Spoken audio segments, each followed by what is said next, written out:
ইদানিং ফেসবুকে দেখতেছি যে অনেক নেতা তাদের সঙ্গভঙ্গ নিয়ে তাদের গ্যাং নিয়ে প্রত্যেক বাড়ি বাড়ি মানে ভোট চাওয়ার জন্য যাচ্ছে, ভোট সংগ্রহ করার জন্য প্রতিশ্রুতি দিচ্ছে অমুক ভালো অমুক এটা, মানে বিভিন্ন গুণের কথা বর্ণনা করে বলতেছে যে অমুক জায়গায় ভোটটা দিও।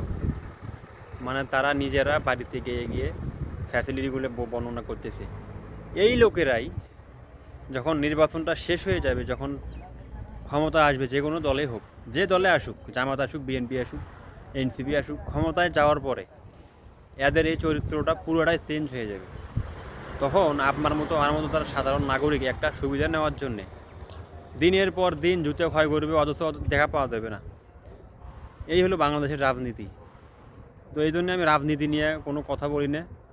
রাজনীতি আমার পছন্দও না, বাংলাদেশের রাজনীতি আমার পছন্দ না। দুবের এরকম শেখ যারা আছে, রাজতন্ত্র দেশ কত সুন্দরভাবে চলতেছে, এখানকার নাগরিকেরা যে কত নিরাপদে আছে, মায়ের কোলে আছে।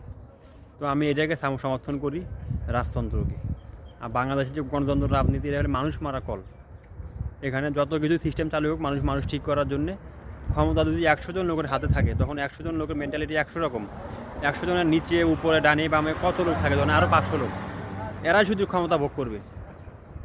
গণতন্ত্রের যে সিস্টেম আর রাজতন্ত্রের সিস্টেম হলো কি, এখানে কোনো মানুষ সে ক্ষমতার ঊর্ধ্বে না, নিয়ন্ত্রণ এক জায়গা থেকে হবে, সমস্ত নিয়ম নির্ধারণ সব এক জায়গা থেকেই হয়, দুর্নীতির কোনো কারণ নাই। এখানে যদি হয় 1%, আর গণতন্ত্রে দুর্নীতি হওয়ার সম্ভাবনা 100%। তো কাজেই আমি বাংলাদেশের রাজনীতিকে প্রমোট করি না। তারপরও যেহেতু বাংলাদেশের নাগরিক, সেই ক্ষেত্রে নাগরিক হিসেবে আমার যদি সমর্থন জানতেই চান আপনারা, দেখবেন খোঁজখবর নিয়ে যে যেখানে দুর্নীতি কম, অন্যায়, তারপরে ন্যায় বিচার প্রতিষ্ঠা, যেখানে ন্যায় বিচার আছে, আমি সেইখানে সমর্থন করব।